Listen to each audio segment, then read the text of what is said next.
Sat Nam, beautiful souls. My name is Jai Jai. That's my spiritual name. My birth name is Jennifer. But my spiritual name, Jai Jai, means victory. Jai translates to victory. And Jai, in and of itself, is a mantra. And I want to talk to you about mantras because mantras are very, very powerful. Mantras are vibration, mantras are sound. So let's get into a little bit about why mantras can really help excel our spiritual path and really support us in our soul mission to connect with the higher frequencies that are available to us to guide us towards our North Star, to guide us towards our destiny. So as I said, mantra is simply, it's sound, it's a word. And there's mantras in English, there's mantras in many language. In Kundalini, most of the mantras, I wouldn't say all, but many of the mantras we use are a derivative of Sanskrit, but are from a language called Gurmukhi. And Gurmukhi essentially translates to the word of the guru, from the mouth of the guru. And think of it, gurus, what's a guru? Guru in and of itself could be a mantra. But gu means darkness and ru means light. So a guru is anyone or a teaching. It can be, a book, a teaching, as I said, or a person that delivers us from darkness to light. Ultimately, in this Aquarian age, we are our own guru. And so mantras are a way to help us tap into that, the vibration that helps deliver us from darkness to light. So being that these mantras are the words of the guru, they're the words that in Kundalini at least, of, those who embodied and did such a great job in their embodiment that they were enlightened. They were considered to be gurus. And in their enlightenment, they were able to tap into higher frequencies and teach us from these higher frequencies in which they really understood how to truly live in a liberated state, how to truly live in an empowered state. So when we work with mantra, essentially we're working with these sounds that another being in their most enlightened state, tapped in and brought into a vibration that we now use as words, as mantra.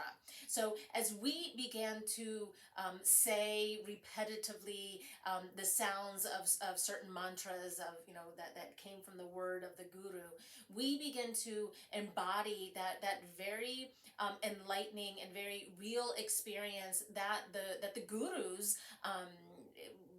were able to access in their enlightenment. Through vibration, we too can access the enlightenment via the vibration of the sound. Mantras are said to hold power. They have a very tangible effect, a measurable effect on the human body. They work with our subtle body. They work with our energy body. Mantras, again, they have a measurable effect on the chakra system, on our gunas, the elements of what we are. And so, we have this really amazing tool to help make the subtle shifts. And it's in the subtleties that we tap into that, again and again and again. That's how we can begin to make shifts in our life. By shifting our energy body, everything around us begins to shift because everything is energy. You can think of mantras as simply a way to tap into the sound current, right? There's always a hum going on, and a lot of times that hum is happening in our mind. And if we're not aware of what's happening to our mind, we're always mantraing something, right? But a lot of times, that hum, that vibration that we're kind of pulsating to is one that isn't for our highest good. It's one that's, pulsating our doubt or our fear or our insecurity, or whatever it is that all that wounding, those stories that we've heard over lifetimes, that's a lot of the times what we're vibrating. Well, mantra is a surefire way to get in to the mind and to begin vibrating at a much higher space. You can think of mantras as cleansers. They get in there and cleanse out the mind so that we have a real chance to begin making shifts in the physical landscape. Because again, wherever we're vibrating, we're going to be creating. And mantras are always of, at least in the Kundalini lineage, are always of, the highest frequency for peace, for love, for abundance, for prosperity, for overall well-being, and so on and so forth. Mantras can be done verbally. We can chant them out loud, or sometimes we say the mantra mentally in the mind. And there's just very small subtleties in the reasons maybe we would do so. Both are powerful and both have their place. Regardless, whether we say a mantra out loud or in the mind, it's still having a deep effect on this body vehicle system that we're in. But when we chant a mantra out loud, that gives us a real healing space for the fifth chakra, for our voice chakra. As these vibrations, and you begin to feel them as we're saying them over and over and over, as these vibrations begin to resonate at the fifth chakra, that begins to give us this permission to really speak our truth, to own our truth, to live in our Sat Nam, which in Kundalini, that's kind of like the backbone mantra. Live in our Sat Nam, live in the true you, let your light shine through. Sometimes we chant mantra mentally, just in the mind. So we're just thinking the mantra. And that in and of itself is also very powerful, because chanting mantra mentally, we think of, our mental conversations as our conversations with the divine. That's how we commune with the divine in our mental state, if you will. So, working with the divine in a very quiet way in and of itself is also quite powerful. I think one of the most potent things you as a practitioner can do with mantra is to begin to develop your own relationship with each mantra that you are participating with, that you are, developing a relationship with. And they really are. Mantras really want us to develop a relationship with them. It gets really potent, like almost tangible, to work with a mantra over a period of time, and the relationship that you begin to develop with it.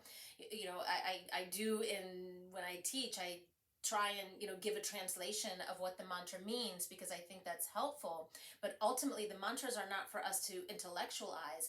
The mantras are there for us to be in a vibrational experience with. So again, the most powerful thing, the most potent thing that you can do with mantra is to begin to be in the experience of the mantra. Let the mantra wash over you. Let the mantra become you. Let the mantra have a dialogue with you, and begin to be in that kind of relationship, and just see what is the mantra ready to share with you. What breakthroughs in your life can the mantra help you bring? Because again, it's just another way. There's many ways, but mantra is a great way to work with energy and to make the shifts on the physical plane that we look for. If you join pretty much any Kundalini class, at least with me, but I would like to think pretty much any Kundalini class, you will be working with mantras. It's an integral part of the practice, which makes the practice effective and efficient, and making the swift changes that we're looking for.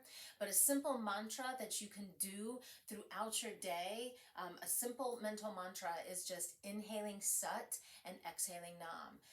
The mind will wander away from that, but as often as you can, just coming back to mentally chanting Sat as you inhale and Nam as you exhale. Sat essentially means truth, and Nam means name or identity. So as we work with this mantra Sat Nam, again, even if you're just mentally chanting it, throughout the day, inhale Sat, exhale Nam, whatever you're doing, just make that part of the meditative flow.